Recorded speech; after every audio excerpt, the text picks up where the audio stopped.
We kind of have a rule at our agency. If we lose an account or something bad happens or we make a mistake, we dwell on it for a small amount of time and then we move right on to the next thing.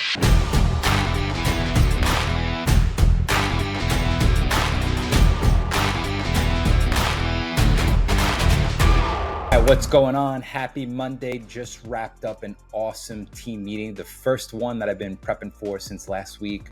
We introduced the new team members, Ron and Marsha, and we got everybody rocking and rolling with introductions and going over their background and what their hobbies are and things of that nature. The agenda is fully put together for the following weeks, and then we're going to create a goal and vision and complete scorecard in the beginning of December. So I'm pumped to get that going. The team's excited about it, extra excited to get across what the vision is to the team. So can't wait to get that going.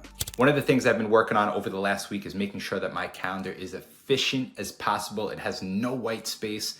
This is something I got from my mentor, Dan, and something I was guilty of. I used to have, let's say, a meeting here, blank space, then meeting, blank space, meeting, blank space, and all that blank space added up to hours a day, which over a week really adds up, and over a month you get the picture. So one of the things I'm doing is putting everything I possibly can in the calendar. Drive to the gym, work out at the gym, drive home. Have my meal number one, have meal number two, drop off the kids, date night with wife. Everything is on there from A to Z, even putting the kids down at night. But what's most important is, we talked about the 5 daily non-negotiables, right? Is getting those 5 daily non-negotiables onto the calendar as well. This way you don't miss them, right? I just put the weekly team meetings on the calendar every month, Monday. And I also put the one-to-one, the daily sync meeting with my assistant every day at a set time with the Zoom link. And then step number 3 was getting the one-to-one scheduled with each team member every other week and batch them in 1 hour block. So that's just something I've really been focusing on, and I'm happy to share it with you guys in a little bit. All right, guys, so now I just wanted to dive into my calendar and show you what a typical day looks like. I plan this out and look it over the night before. My assistant looks it over and makes sure everything's color-coded the right way. So this is kind of what a day looks like, and I'll go through it with you real quick. We got our meals put on here. We got reading time. Again, that's a daily non-negotiable. We got the gym time, another daily non-negotiable. We got the kids' breakfast, getting myself ready, getting the kids ready, all that fun stuff, another meal. Do have a tiny bit of white space in here, just gives me a little extra time in case the kids go off the walls. Taking the kids to the sitters or school, depending on the day. Miss Stephen Turnbull canceled on me today, so we got that. That gave me a little extra time. Got a daily sync meeting with my assistant here. Had reaching out to 5 people. It's one of my other daily non-negotiables. Got Mindset Monday, which is just, I like to read into something specific to mindset and maybe create a social media post around it. So that's on there. If you see here too, I usually will put like a meal or a snack or something that can be done while I'm doing this. So you will see there are some overlapping things in here. Monday meeting review, I'm just prepping for the weekly team meeting that I had on Harbor Team. 5 minutes allocated, just going through some Zoom tasks and AG text messages with the team. Review a process, another daily non-negotiable. And the last daily non-negotiable, post on social, which is listed on here. Finish automation in agency Zoom for Wonderwrite. I finished building that out. And then I got a little extra white space in here. It's Veterans Day, so it's as crazy as usual. And then we got putting the kids down and stuff like that. So as you can see, I used to be someone who had a ton of white space in between every meeting, and that did not make it efficient. So things I'm really trying to focus on is the night before, that in the last video, is really making sure there's as little white space as possible so I can get as much done. If I can get those 5 daily non-negotiables done, my prospecting done, all the team meetings done, I'm gonna have an insane amount of momentum. So this is what I'm trying to do, is also batch on energy, right? I'm not just batching on, like if you look at a lot of this stuff, you'll see these things are team meeting related back to back. In the morning is really, for me specifically, it's my meals, my reading, gym time. It's stuff to get me mentally right for the rest of the day. So I like to batch, not just time block, but batch for my energy as well. So if you looked at the rest of my week, you would see, since like on every other Thursday, we have a 15-minute meeting with each team member. It's the one-to-ones I do, and they're all batched back to back to back to back with no white space in between. And I can knock those out in about an hour. It just keeps me in the right headspace. It helps me from going back and forth between one task and another. And it helps me stay focused and energized. And that's what works best for me. So hope this helps. If you guys have any questions on it, let me know. All right. So I just wanted to get into the couple things we need to go over real quick. So the folders. Yeah. I couldn't find the thing in PathPoint and they put me like on hold, but I'm gonna call right now again. And regarding cat coverage, it is very explicit. So also to Danielle, look in our calendar invite. I just put it in there today. I attached a Google Doc meeting note. In the notes part, I just put what we go over during the meeting. So if you have anything prior to the meeting, like the Lindon thing, New York property, that type of stuff, put it in there. This way I kind of have an idea of like what we're going to discuss too. So one last thing I wanted to just go over with you real quick is the scorecard. What we're going to start doing is tracking. And if you looked in that weekly scorecard I shared with you, you're going to see it's going to track non-pay cancels, non-pay reinstatements. So let's say you received 10 cancels and we reinstated 10 of them. Great. Just put 10 for 10. Rec letter sent, rec letter reinstated. So that just means the recs were complied with and everything's good. So we just want to be tracking those on a weekly basis. And you'll see we're going to start in December tracking those. Okay. All right. Thanks, Danielle. We'll touch base in a little bit. All right. So something I wanted to touch on with you guys was, remember the account I spoke about a couple of weeks ago? It was a church. It's a nice size account. We were excited to try and write it. Well, bad news, we didn't get it. That's okay. And there's a lesson in here that I wanted to explain to you guys. So this is a case where this is not in our niche. As a matter of fact, I've never even quoted a church before, but it came across our desk. It was a very nice account, and we figured, hey, let's take a stab at it. And sometimes that's a good idea, and most of the times it's not. And the reason it's not is because you wind up wasting a ton of hours. You wind up aggravating underwriters and carriers and going back and forth and getting supplemental apps and wasting your time doing applications, and it can drive you crazy to, at the end of it, not to get the account, right? So 2 parts I wanted to touch on. Number 1, make sure you focus on what you specialize in. Maybe it's, hey, I only work with contractors that are 2,500 in revenue or higher that are in the electrical trade. It has to be very specific. And I'm not saying if you get a customer referral for a large account, you don't try to take a look at it.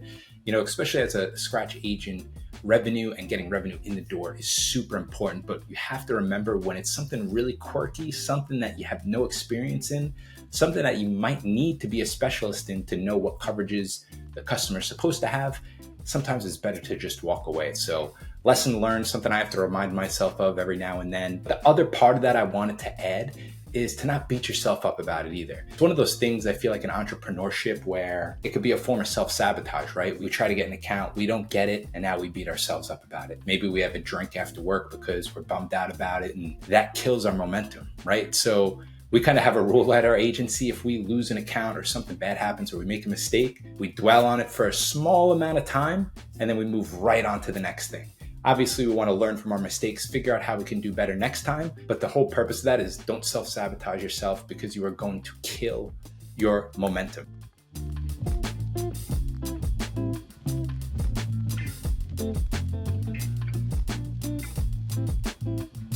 I'm wondering if there's like a CE course we could take around the specific niche we're trying to go after. That would be cool. I think I'm going to go electrical. Because you can easily then go into like an association or these groups, and you can make like YouTube videos. Like I would do, like when I'm the one who figured out, it's like under the agency, I'll make like a YouTube page for that kind of content. Yes. That niche. Agreed. Under the agency, 100%. You can have the YouTube channel built around just that niche. Jackson and Jackson, your go-to agency for technology, whatever, Right.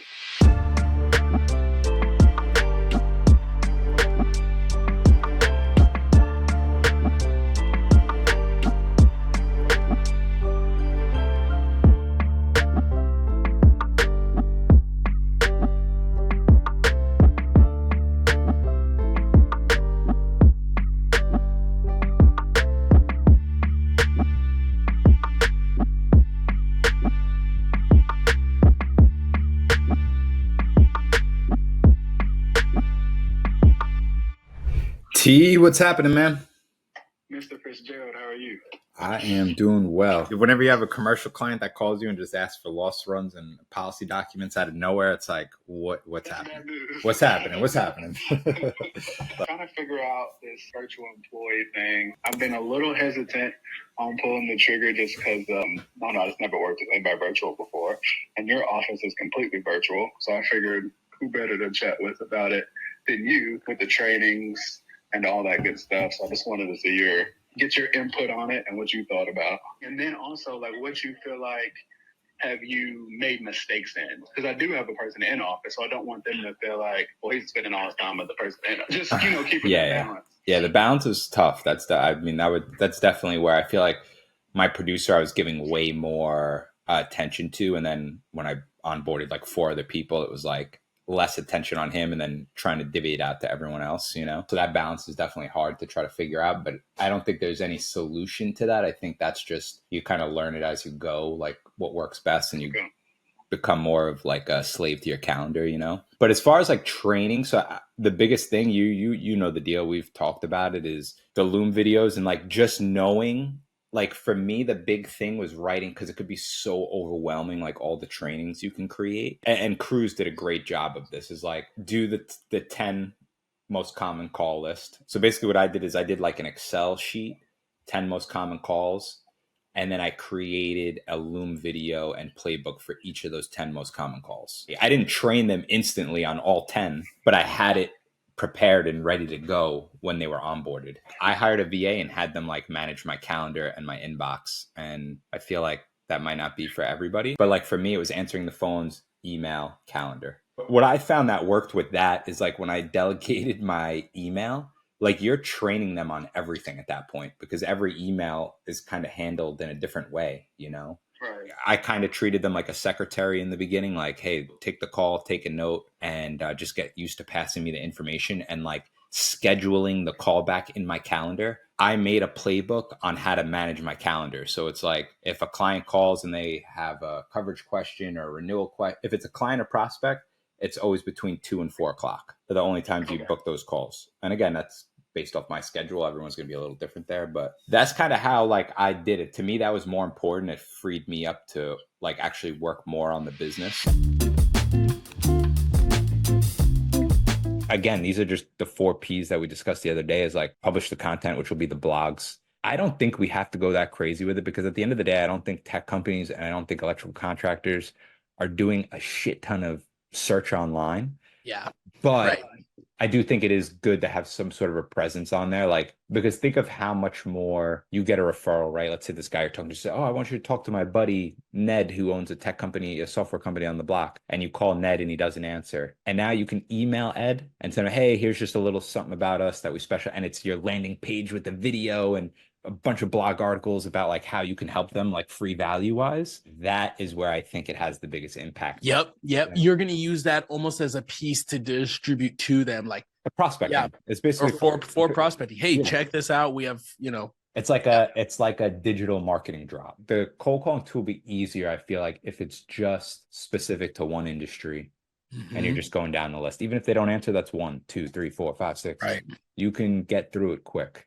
One of the best pieces of advice I got from a nationwide agent when I first started was, I told him I was going after auto repair. Mm-hmm. And he's like, you know what I would do? I would call your underwriter at Nationwide and ask them what separates you guys from all the other carriers coverage wise. Mm-hmm. And funny enough, like the auto repair gas station market they were going after, they had this weird coverage for like underground oil tanks that other carriers didn't have. So that was like, if I walked into a gas station and pitched the person and I said, and they were uneasy or unsure.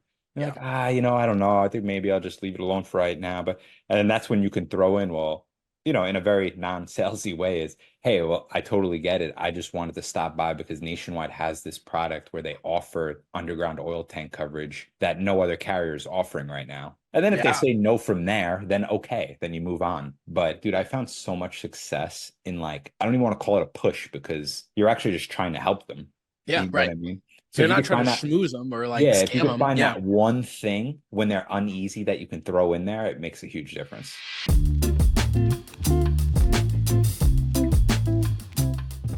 Happy Friday. Feeling good about the week. Wrapped up 2 of the daily non-negotiables before 6 a.m. today, so feeling good. Got date night with wifey later, so I'm going to be looking forward to that. The biggest takeaway I wanted to share with you guys from this week is, one, that church account that really resonated and like stuck with me. I need to be very intentional about the types of, not only the types of accounts I go after, but the types of accounts that just come across our desk from referrals or people who know us or website leads, I can't just be so quick to jump on it and want to quote it. I really have to take time, take a few minutes and think, is this something we really want to waste our time and resources on? So that was the biggest takeaway for me.